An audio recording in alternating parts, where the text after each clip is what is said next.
Hello everyone, welcome back to Honey Trends. आज हम करने वाले हैं कंपैरिजन कैरेटॉस K1 सेल्फी स्टिक और कैरेटॉस K5 सेल्फी स्टिक का।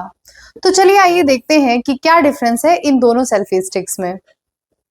तो जैसा अंतर आपको इसके बॉक्सेस में दिख रहा है वैसा ही अंतर इनके प्राइस रेंज में भी है। K1 सेल्फी स्टिक हमें मिलती है 300 के रेंज के आसपास और वहीं K5 सेल्फी स्टिक हमें मिलती है 1300 के आसपास।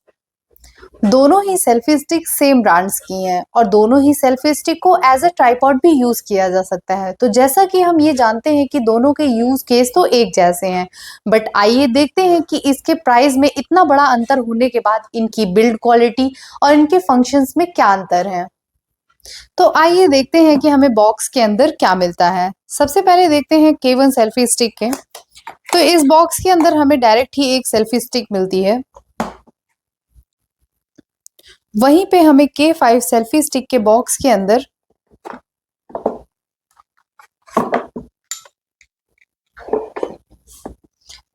मिलती है ये सेल्फी स्टिक विद ट्राइपॉड।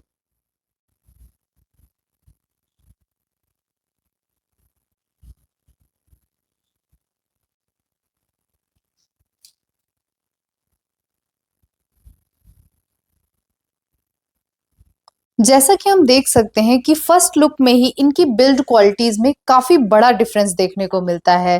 जहां पर ये सेल्फी स्टिक हमें इसके प्राइस के हिसाब से काफी अच्छी बिल्ड क्वालिटी में मिलती है, वहीं पे ये सेल्फी स्टिक अपने प्राइस के हिसाब से काफी लो क्वालिटी में हमें मिलती है और इनके दोनों की ही बिल्ड क्वालिटी में जमीन आसमान का फर्क हमें देखने को मिलता है। इन दोनों सेल्फी स्टिक के यूज केस सेम होने के बावजूद भी आइए हम देखते हैं कि इनमें क्या बड़े डिफरेंसेस हैं। इन दोनों ही सेल्फी स्टिक में हमें वायरलेस रिमोट मिलते हैं। तो सबसे पहले आइए बात करते हैं इनके वायरलेस रिमोट्स के बारे में। दोनों ही सेल्फी स्टिक में हमें रिमोट को रखने के लिए एक स्पेस दी हुई है, जिससे हम आराम से रिमोट को अटैच और डिटैच कर सकते हैं। इस सेल्फी स्टिक में रिमोट को अटैच और डिटैच करने के लिए इसे थोड़ा सा पुल करने के बाद आराम से रिमोट को निकाला जा सकता है।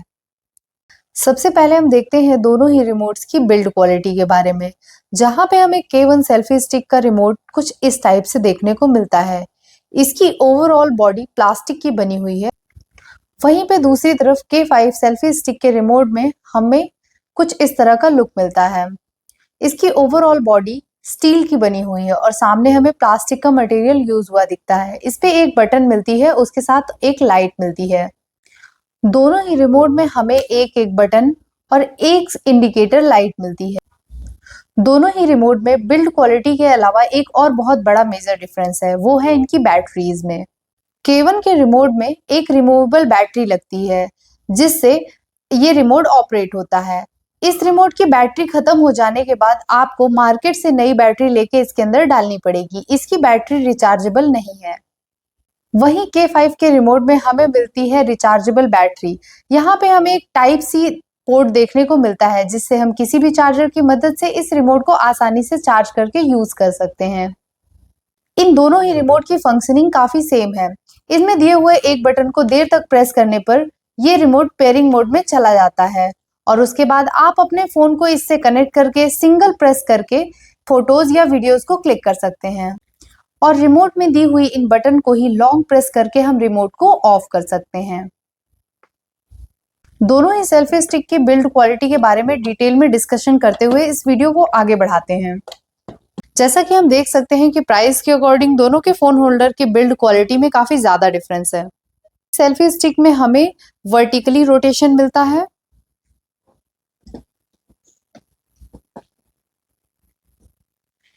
और दोनों ही सेल्फी स्टिक के फोन होल्डर को हम 360 रोटेट कर सकते हैं।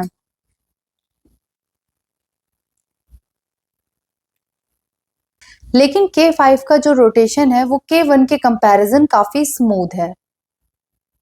K5 में हमें एक एक्स्ट्रा मोशन देखने को मिलता है। हम फोन को इसके एक्सिस पे 360 डिग्री रोटेट कर सकते हैं। 360 डिग्री रोटेशन आपको K1 में नहीं मिलता है।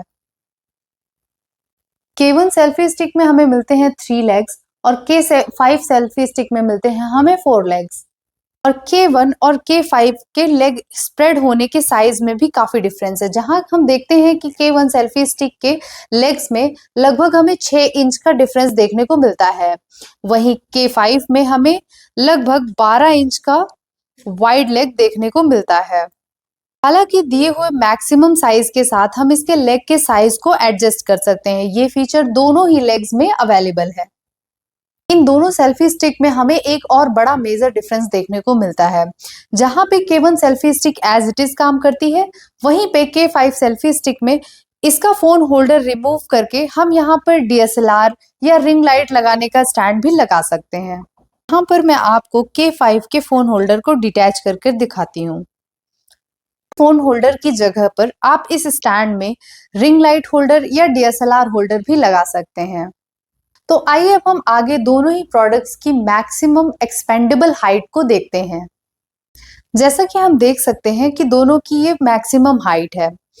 जहां K1 में हमें 27 इंचेस की हाइट मिलती है, वहीं K5 में हमें 63 इंचेस की हाइट मिलती है, जो कि K1 से लगभग 2.5 गुना ज्यादा ऊंचा है। अगर बात की जाए तो एक ट्राइपॉड की परफेक्ट हाइट क्या हो सकती है, तो ट्राइपॉड की मैक्सिमम हाइट लगभग आपकी हाइट के बराबर होनी चाहिए। तो वैसे देखा जाए तो K5 आपके लिए एक परफेक्ट ट्राइपॉड हो सकता है। तो बात करें K1 की, तो अगर हम K1 को जमीन में रख के एज अ ट्राइपॉड इसमें अपना फोन लगाकर फोटोज अगर क्लिक करते हैं, तो हमारी फोटोज का एंगल नीचे से ऊपर की ओर रहेगा, जो कि एक सही एंगल नहीं है। इसलिए मैं आपको इसे एज अ सेल्फी स्टिक तो जरूर रिकमेंड करूंगी, लेकिन एज अ ट्राइपॉड नहीं। K1 को हमें as a tripod best use करने के लिए किसी ऊंची सरफेस पे प्लेस करना होगा, जिसके बाद हम इससे परफेक्टली फोटोज ले सकते हैं। वहीं पे बात की जाए K5 की हाइट की, तो इसकी हाइट अपने आप में काफी परफेक्ट है। बात करते हैं कंक्लूजन की, तो आइए सबसे पहले देखते हैं कि इन दोनों में सेल्फी लेने के लिए कौन सा बेहतर है। तो ऑफ कोर्स K5 की स्टिक की लंबाई काफी ज्यादा है, तो अगर आपको वाइडर सेल्फी चाहिए तो आप K5 ले सकते हो, लेकिन जनरली हम देखते हैं कि इतनी वाइडर सेल्फी ज्यादा यूजफुल नहीं होती है, तो K1 भी हमारे लिए काफी ज्यादा यूजफुल हो सकता है। इन दोनों में जो मेजर डिफरेंस है वो है इन दोनों स्टैंड्स को एज अ ट्राइपॉड यूज करने का। तो अगर आप एक इंडोर क्रिएटर हैं, घर के अंदर वीडियोस बनाते हैं और आपका बजट कम है, तो आप K1 सेल्फी स्टिक को ले सकते हैं। आप इसे किसी भी ऊंची हाइट, टेबल, कुर्सी या साइड टेबल किसी भी चीज पर प्लेस करके अपनी मनचाही हाइट पा सकते हैं और अपनी वीडियोस को निकाल सकते हैं। और अगर आप आउटडोर में ट्रेवल करते हैं या आउटडोर में वीडियोस बनाते हैं, व्लॉगर हैं या ट्रैवलर हैं, तो आपको डेफिनेटली K5 ही बाय करना चाहिए, क्योंकि ये आपको एक अच्छी हाइट देता है। और क्योंकि अगर आप आउटडोर में वीडियोस को शूट करते हो, तो हमेशा एक परफेक्ट हाइट मिलना आपके लिए पॉसिबल नहीं है। इसलिए K5 सेल्फी स्टिक आपके लिए काफी यूजफुल हो सकता है, क्योंकि ये देता है आपको एक बेहतरीन height. Indoor low budget creators के लिए K1 selfie stick is best. बाकी सारे यूज केसेस के लिए मैं K5 को रिकमेंड करती हूँ। तो दोस्तों, ये था मेरा final comparison K1 selfie stick और K5 सेल्फी स्टिक का। तो अगर आपको ये वीडियो पसंद आई हो तो प्लीज इस वीडियो को लाइक करिए और मेरे चैनल को सब्सक्राइब कर दे। मिलते हैं अगले वीडियो में, तब तक के लिए बाय।